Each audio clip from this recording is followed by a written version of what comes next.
came with new topic. How this world going to be changed in technically. Let us see.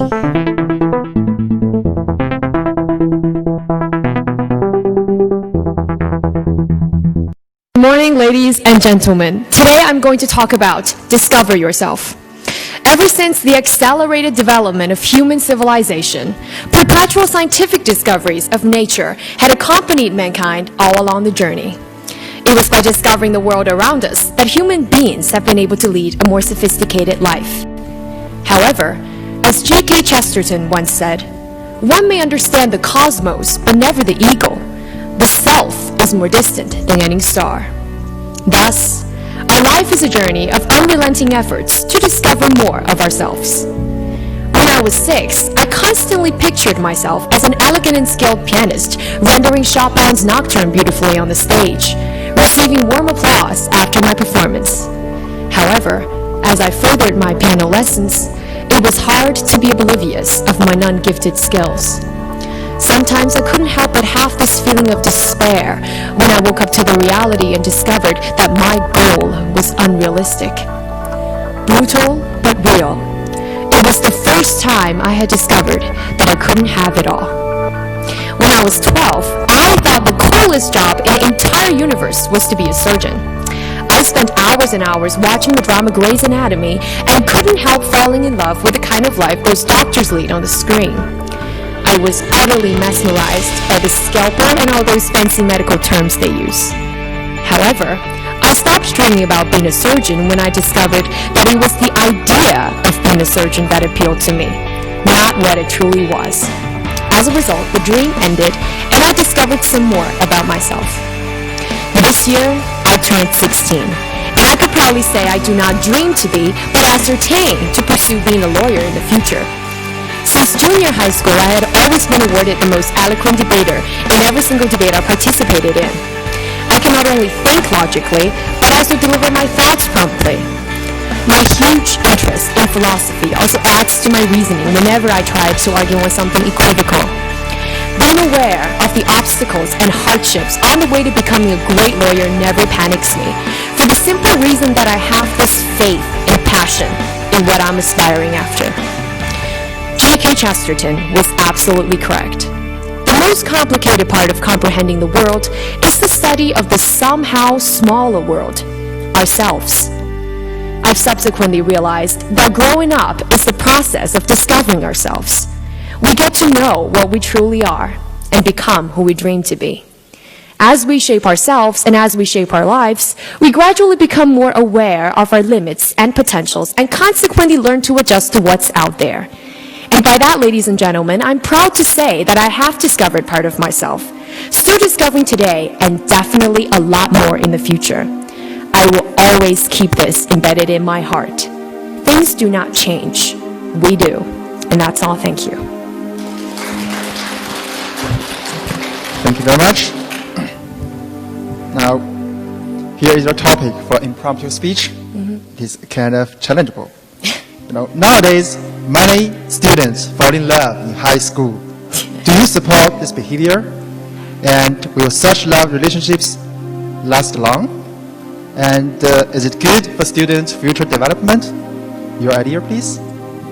Okay, thank you very much. First of all, I would like to say that this is a rather prevalent phenomenon these days. We can see that a lot of students around me are having this kind of young puppy love. And I think it's utterly normal for them because I can understand why they do this. They're trying to seek recognition from the other sex instead of from academic success. However, I am utterly against it because I think it's utterly detrimental to our future development and also it will never last long. First of all is that we can understand that we're still rather immature psychologically at this current stage. And the most important thing for love is that we cannot actually thoroughly understand what love is.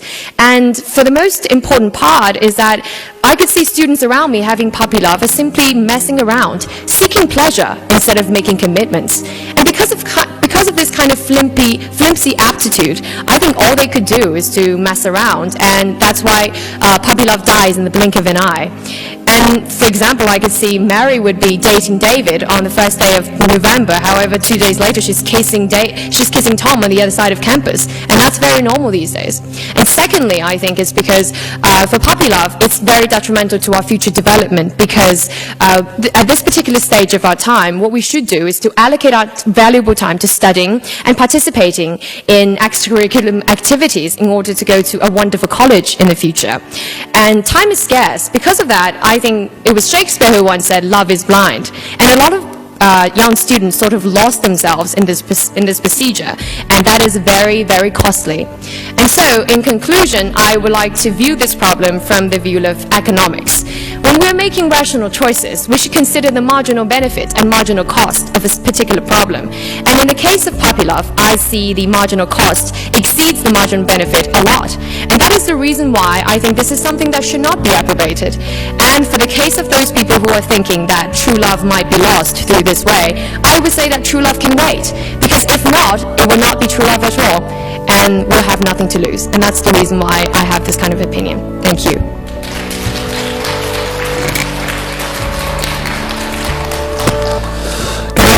Good morning.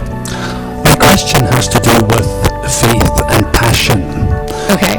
In your speech, you say that at various times in your life you had the faith and the passion Yes. for a specific career as you saw at that time.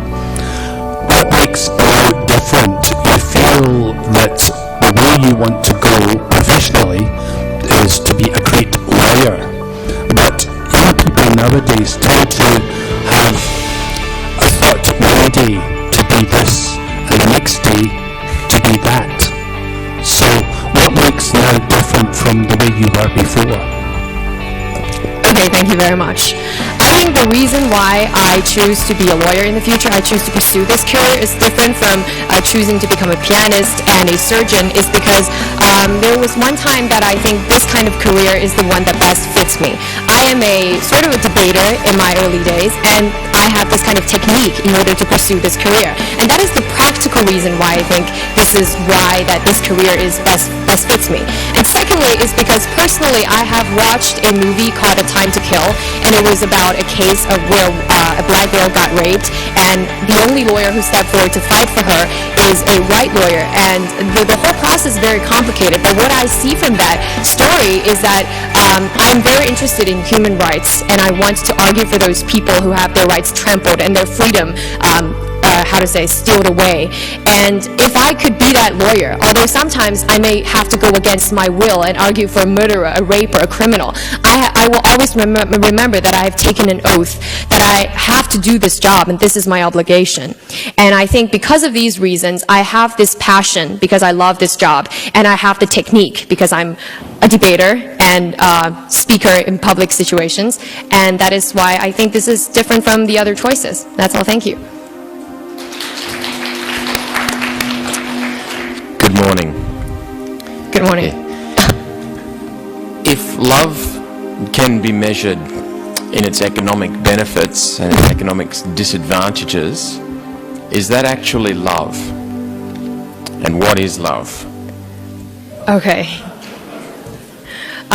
Thank you for your question first.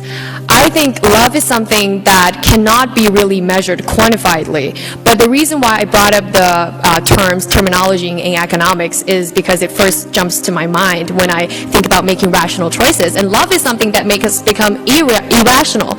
And that is the reason why I apply these two terminologies.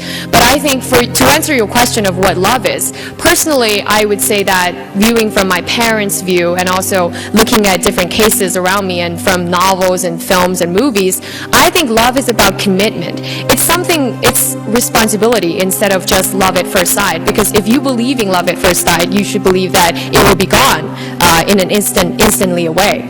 And because of that, I think love is something that should be taken at heart. It's not just physical attraction, because at one day it will die out. But what makes love goes on forever is this kind of responsibility that we have to shoulder on our shoulder, and it's something that we should not be just given away instantly. And that is what I think is love. That's all. Thank you.